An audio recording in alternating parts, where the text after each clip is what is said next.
તે બાપુ ઘૂઘું પરણીને આવ્યો ને, એ પરણીને આવ્યો એટલે એમ થયું ઘરના જોઈ લઉં. પેલા જોવાનું તો હતું જ નહીં ખરેખર. પણ એક કહું, જોયા વગર વડીલોએ સંબંધ કર્યા એનો અત્યાર સુધીનો ડાયાભાઈ રેકોર્ડ છે. એક પણ છૂટાછેડાનો કેસ નથી થયો.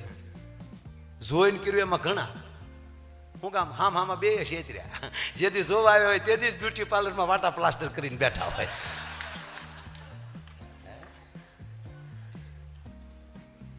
અને એમાં પહેલી વાર જો જોવા છોકરી છોકરો બે જોવા આવે ને, એ પહેલી વાર રૂમમાં બેઠા હોય ને, એ ત્રાહી નજરે જોજો બહુ મજા આવે. આપણે એમ થાય કે આનાથી દુનિયામાં કોઈ ડાયાના પેટના જ નહીં હોય. એવા ડાયા, હા ડાયાથી જ બેઠા હોય. ઓલો આમ સામે એમ હોય. એકને પૂછ્યું, પછી ઓલાએ શરૂ કર્યું. પૂછે તો ખરા ને કે તમારી એજ કેટલી થઈ? હું ક્યાં ઉંમર કેટલા વર્ષ? તમારી ઉંમર કેટલી? મારે બાન પૂછવાની ઉંમરની મને થોડી ખબર હોય.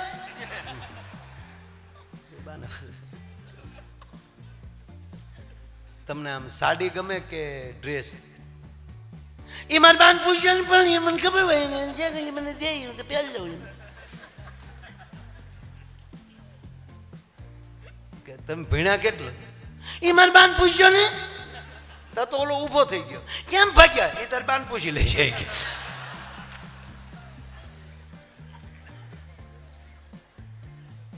ગધેડો. એટલે ટૂંકમાં પરણીને આવ્યા ને, અમારી ઘડિયાળ બેન પડી એક સાલું છે, સાલું જ છે.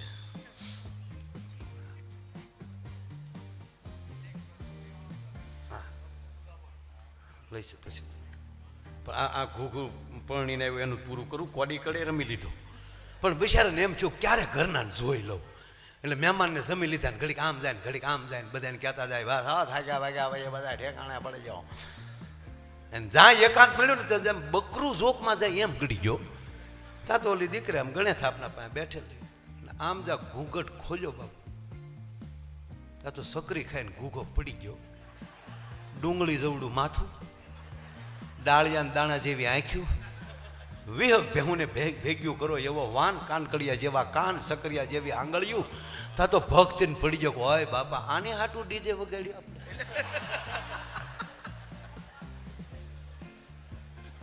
ઓલીને બિચારીને છું કે આ રોયાને વાય આવતી લાગે. તો એણે ડુંગળી ભાંગીને હું કાઢી, પાણી સાટ્યું. 10 મિનિટે ઓલો ભાનમાં આવ્યો. ત્યારે આ બેન એટલું માઇન્ડ બોલી. ત્યારે તો લાજના બધા રિવાજ. એટલે દીકરી એટલું બોલી, હા આમ શું કરો, પરણીને હાલી આવું, કાલે હેલ ભરીને બજારમાં નીકળો તો મારે કઈ કઈ ડેલીએ લાજ કાઢવી એ તો કયો. ત્યારે ઓલો માઇન્ડ એટલું બોલ્યો, આખા ગામની લાજનો ઉલાળ્યો કરી નાખશે. અને ઉઘાડા મોઢે ઊભી બજારે હાલી જાય છે. આમાં કોણ ભડનો દીકરો તારે હામો મીટ માંડે. અને રહી વાત લાજની, લાજ કાઢવી હોય તો મારી એકની લાજ કાઢીએ તારે મને જીવતો રાખવો હોય તો.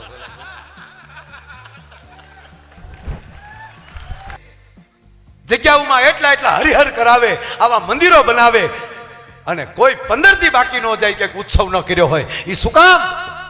કે પ્રજા જાગૃત થાય. શું કામ શિવરાત્રીના મેળા કરવાના? જાગૃત કરવા માટે. પણ આપણે મેળામાં પાછા ભાઈ મજા ન આવે, ભીડ બહુ વધે.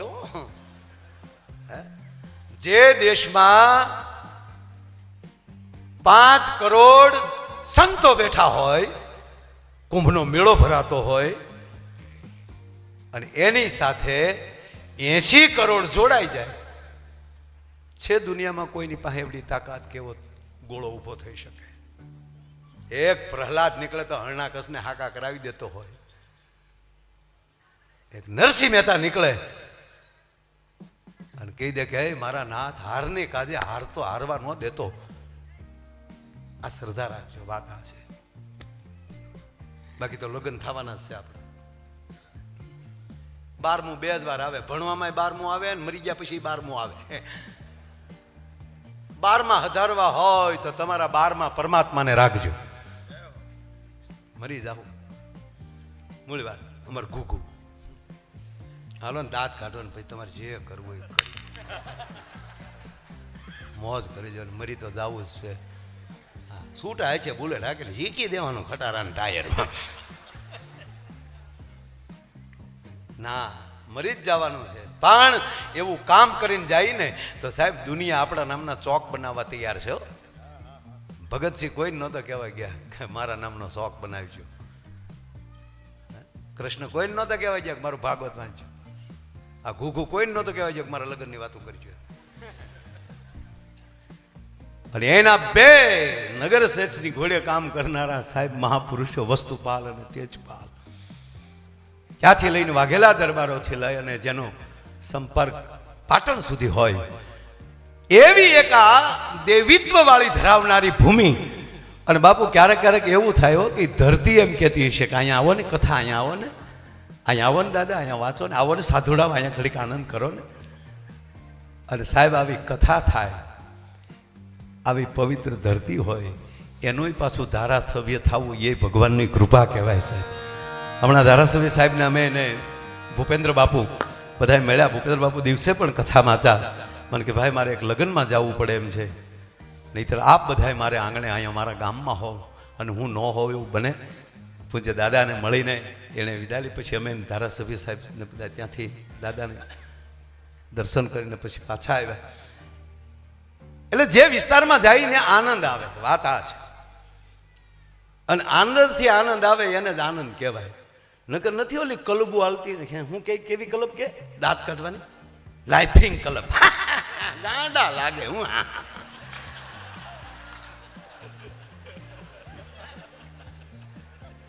હવાના પોરમાં આપણે જોઈને નીકળે બધા. એનું કારણ એ છે કે ઘરમાં કોઈ આનંદ કરાવે એવું નથી.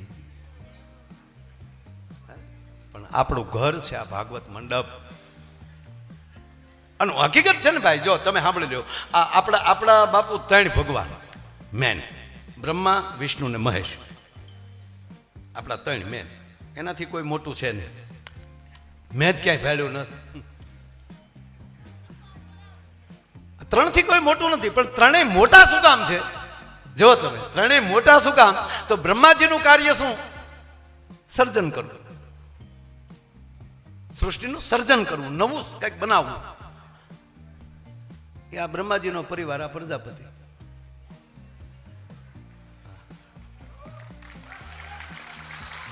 પ્રજાપતિ આપણે બધા બ્રહ્માનું જ સર્જન છે. પણ જે સર્જન કરે ને પ્રજાપતિ કહેવામાં આવે. બ્રહ્માનું એટલે બ્રહ્માજાત કુંભાર કે લખ્યું છે ભજનમાં. અને જેને જન્મજાત ભગતનો દરજ્જો મળે છે. જન્મજાત, જન્મે ત્યાંથી ભગત. બ્રહ્મા સર્જન કરે છે. પણ એના ઘરે કોણ બેઠું છે? માં સરસ્વતી, બ્રહ્માણી. જેના ઘરે સરસ્વતી જેવી સુરીલી અને મીઠુડી માં બેઠી હોય ને એનો પતિ સર્જન કરીએ કે. બાકી ઘરે આવ્યા ભેગા ઉપાડે, ક્યાં ગયા હતા, ફોન કેમ નહોતા ઉપાડતા? અને મેં ફોન કર્યો ત્યારે એ કે ઓલી કોણ બોલતી હતી, એ આપકા કોલ નહીં લે સકતા. એટલે એ બાઈ નહોતી, કેસેટ એવું કાંઈ કેસેટ ન હોય, અમે ફોન કરીએ ત્યારે એવું બોલે. આનો સર્જન ન કરે, વિસર્જન કરે ડોહા. ભગવાન બ્રહ્મા છે એટલે પાયામાં માં બેઠી છે. મારો કહેવાનો સૂર્ય છે. સાધુડા ભજન કરે છે પણ પાયામાં ભક્તિ નામની શક્તિ બેઠી છે. શક્તિ વગર શિવ મોટા ન થઈ શકે. બીજા આપણા ભગવાન છે વિષ્ણુ છે. તો વિષ્ણુનું કાર્ય શું છે? સર્જન કરવું, ભરણ પોષણ કરવું. ભગવાન વિષ્ણુ આખી દુનિયાનું ભરણ પોષણ કરે છે, વિશંભર છે. તો બીજાનું ભરણ પોષણ કોણ કરી શકે? ઘરે મહાલક્ષ્મી બેઠી હોય ને ઈ. બાકી લુગડા ધોવા આપ્યા ને એમાં 500 નોટ ભૂલની ખિસ્સામાં રહી ગઈ તો ધોતી હેરવી લેતી હોય. ત્યાં કાંઈ બીજાનું પોષણ ન થાય, ભક્ષણ થાય. આપણે ક્યાંય ખિસ્સામાં પૈસા હતા ને એ અમને ન ખબર હોય, એ તો ધોકાવાઈ ગયા હોય. એટલે અમે ધોકાવાઈ ગયા એનું કાંઈ નહીં.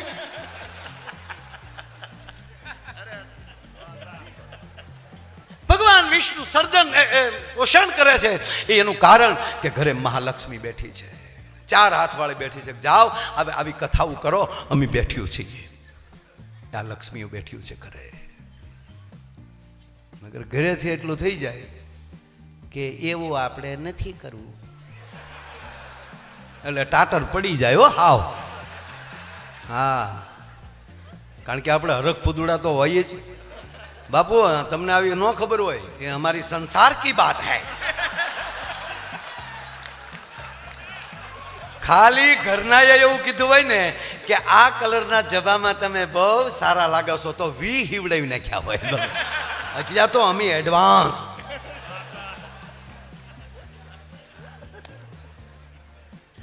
એક બેન ને બે જણા પતિ પત્ની સવારમાં જ નીકળ્યા, સવારમાં જ ઘરેથી નીકળ્યા ને, પણ બેન એવા વાતમાં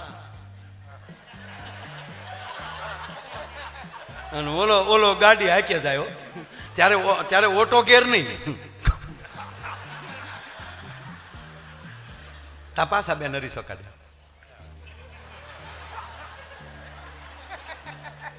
આ તો ઓલો આમ ગુલ્ફી ઘોડે ઓગળતો જાય. આપણે એમ થાય કે આગળ ડબલે ડોલમાં ભરવો પડશે. ત્યાં પાછા બોલ્યા આ તો તમે મને એવા લાગો. આ તો સીધો બાપુ સોનીના શોરૂમમાં ડાયમંડ જડિત હાર લઈ લીધો, પાછા ઉપડ્યા, સારા રેસ્ટોરન્ટમાં જમ્યા, જમીન પાછું આ તો તમે મને એવા લાગો. તા તો બાપુ કપડાના ઓલામાં હાડીઓ ડ્રેસ.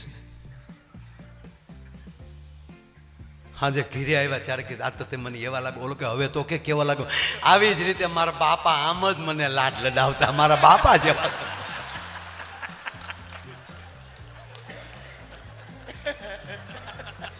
ભગવાન બ્રહ્માજી સર્જન કરે છે, ભગવાન વિષ્ણુ છે એ પોષણ કરે છે, સર્જન કરે છે. માં સરસ્વતી બેઠી છે, મીઠું બોલનારી બેઠી છે. ભગવાન વિષ્ણુ ભરણ પોષણ કરે છે. શું કામ? ઘરે મહાલક્ષ્મી બેઠી છે 8 હાથે હોય. હું તો બહેનોને કહું છું કે આ ગરબા, નવરાત્રિના ગરબા તમે રમો જ છો, બધા રમજો, પણ માના ફોટા સામું જોજો. માં ભગવતીના ફોટા સામું જોવો તમે બાપુ. 8 હાથ વડે અષ્ટભુજાળી 8 હાથ છે માને, પણ એક હાથમાં મોબાઈલ ભાડો મને કહેજો. બસ બાપુ મારે એક જગ્યાએ કહેવાય ગયું, મેં કીધું હાથમાં મોબાઈલ ભાડો કહેજો. તો એક બેને મને કીધું, મને કે બસ હો માય કાં, મને કે એના હાથમાં છે એ જો હાથમાં લેવું ને ખડગ અને ખપ્પર તો પાછા ગોચ્યા હાથ નહીં આવ્યો, મૂસ્યું બૂસ્યું બધું વયું જાય. અરે એક જગ્યાએ બાપુ પ્રોગ્રામમાં ગયો ને, હું આઈ આમ ગાવ તો બેનો બેઠા બેઠા આમ નખ કહ્યો, ડમક ડમક ડમક ડમક ડમક ડમક ડમક નખની ખખડાટ્યું બોલાવે. મેં કીધું મેં કેમ બાપા નખ બહુ ઘસો છો? ભાઈ રામદેવ બાબાએ કીધું નવીરા પડીએ ને તો નખ ઘસો ને તો વાળ વધે ને કાળા થાય. તો હાકો એ બધા નખ ઘસતા હતા, પણ એક બેન આમ બેઠા. મુક બેન તમે કેમ નથી ઘસતા? હતા ભાઈ મારે વધારે ઘાઈ ગયા, મૂછું મળી ઉગવા. કરો લ્યો ખતરો હય ભાઈ. ફેરવા નિયમ ફરે નહીં, થાતું હોય એમ થાય. ફૈબાને મૂછું ઉગે કઈ કાકો ન કહેવાય, અમારો ગુલાબદાન બારોટ કહે છે.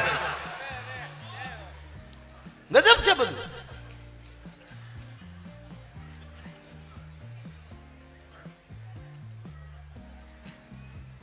જેટલું બને એટલું મીઠું બોલો.